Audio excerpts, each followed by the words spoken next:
Olá, turma! Tudo bem? Turma, na aula de hoje irei falar da aplicação prática do campo magnético que a gente vem estudando aí ao longo das últimas aulas. Legal.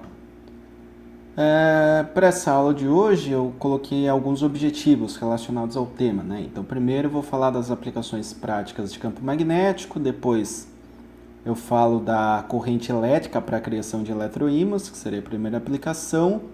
Na sequência, a aplicação de campo magnético em exames e o campo magnético em detectores de metais.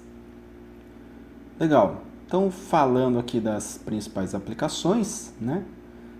Entre as principais aplicações do campo magnético estão o eletroímã, a ressonância magnética e o detector de metais. Existem outras aplicações? Óbvio que sim, né? Mas aqui eu coloquei as mais notórias para que todos consigam compreender bem aí.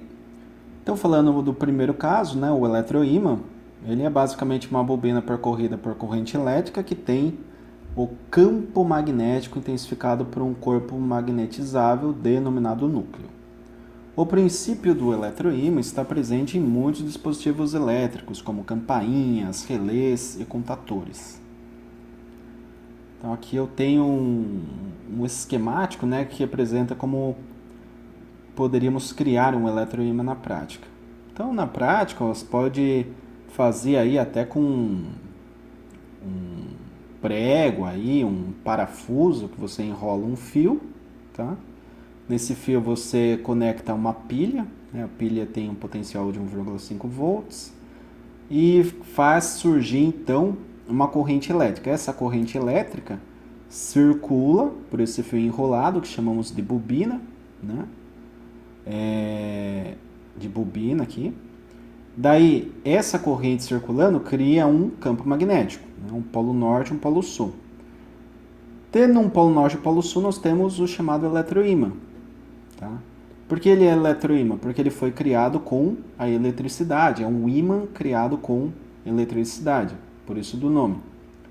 E daí, com esse eletroímã, se aproximarmos aqui um material ferroso, né, como por exemplo um clips, o clips acaba sendo atraído para o núcleo desse material, desse sisteminha aqui.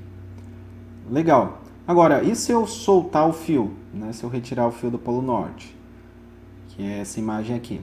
Bem, retirando o fio do polo norte, a corrente cessa, né? Então, paro de ter circulação de corrente elétrica e então o campo magnético que existia, polo norte e polo sul, deixa de existir e o clips volta à sua posição original, tá?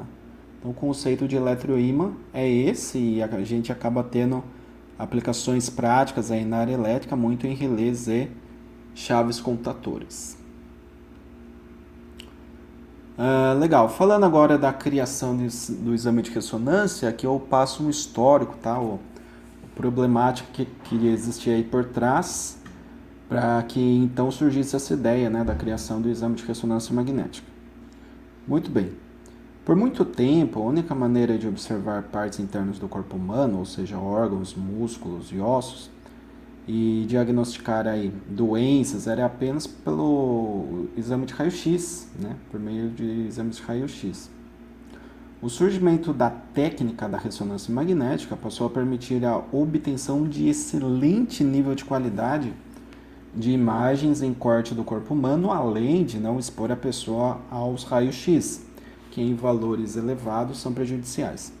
Então, o raio-x é uma radiação e como toda radiação nós temos aí um limite, né? Não podemos ultrapassar o limite pré-estabelecido do corpo humano. E por conta disso existia aí uma limitação muito grande, né, do número de exames por meio de raio-x que a pessoa poderia ter dentro de um espaço de tempo. Para contornar isso surgiu o exame de ressonância magnética. Tá? Bem, durante o exame de ressonância magnética, o paciente deita em uma mesa que se movimenta horizontalmente no interior de um gigantesco eletroímã circular. Tá? Então aqui eu deixo a imagem referente. Tá? Nós temos aqui o eletroímã, temos aqui o operador, né? E a pessoa vai dentro aí desse eletroímã. Essa bobina circular aplica um campo magnético que provoca o alinhamento dos dipolos magnéticos do núcleo de certos átomos do corpo humano. Então, quando há o alinhamento, né, desses dipolos magnéticos, o nosso corpo ele acaba entrando num processo que facilita a criação de imagens, né? Existe um processo de ressonância que a gente vai compreender agora. Mas a bobina, né, ao aplicar o campo magnético, a função dela é justamente gerar o alinhamento dos dipolos magnéticos de alguns átomos aí do corpo humano. Tá? Para quê, né? Para que disso? Vamos lá. Bom, após o alinhamento, né, desses dipolos magnéticos, ondas de rádio são aplicadas na região a ser examinada. Tá? Então, eu aplico ondas de rádio a uma certa frequência. Quando a frequência dessas ondas coincide com a frequência natural dos núcleos atômicos, tá? Estes absorvem energia. Então, há ali um efeito chamado de ressonância, tá? Ressonância é quando essa frequência emitida, essas frequências de rádio emitida, elas são idênticas à frequência natural de oscilação ali dos núcleos atômicos, tá? Quando isso ocorre, há uma absorção de energia. E o que acontece? Ao removerem o sinal de rádio, né, então foi feito isso, retirou o sinal de rádio, os núcleos emitem essa energia que foi absorvida anteriormente na forma de sinais.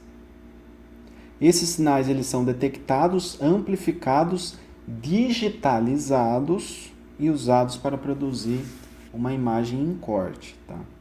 Então, o que gera a imagem é a emissão da energia que foi absorvida no núcleo dos átomos aí do nosso corpo, né, da região que você quer examinar. Então, é um sistema bem complexo, né? Perceba que há uma complexidade muito grande aí nesse tipo de exame, né? Bem, falando agora de campo magnético para detector de metais, né, que o funcionamento de detector de metais, ele baseia-se no seguinte princípio. Há um princípio por trás das coisas, né? Então, o princípio que norteia o funcionamento de detector de metais é o seguinte.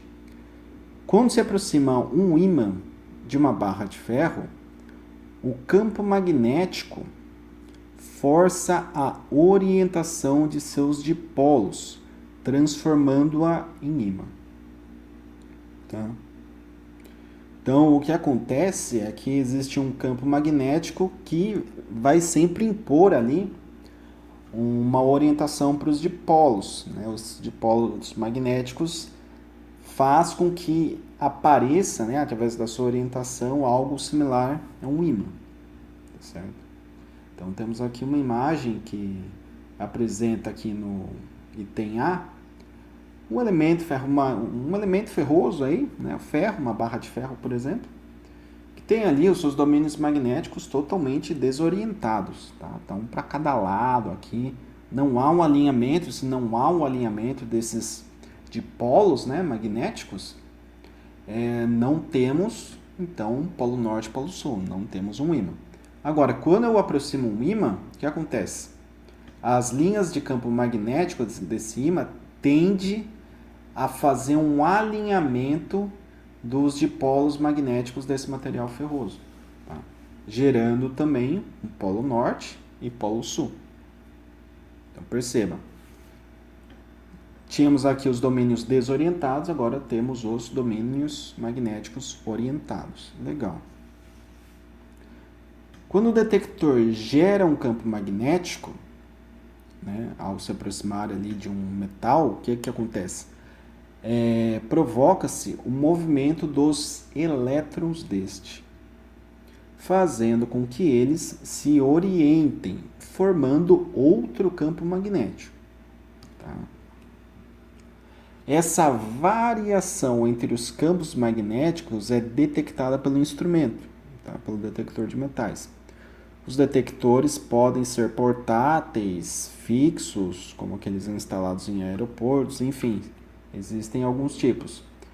Então aqui eu tenho uma imagem, né, que representa um portátil, no caso, né, aqui está se procurando um material com característica ferrosa, aí, um material ferroso. E aqui nós temos justamente detector de metais aí, ali dos aeroportos, né? Então você tem uma cabinezinha, né? Um local que você passa e nesse local são emitidos ali um sinal ali de campo magnético. Esse campo magnético vai, ao colidir com o material ferroso, vai alinhar os domínios magnéticos. Alinhando os domínios magnéticos, ele se torna um ímã e emite um campo magnético, tá? Então, daí o que acontece? Há uma variação, tá? Há a detecção, pela lógica do instrumento, de uma variação entre os campos magnéticos.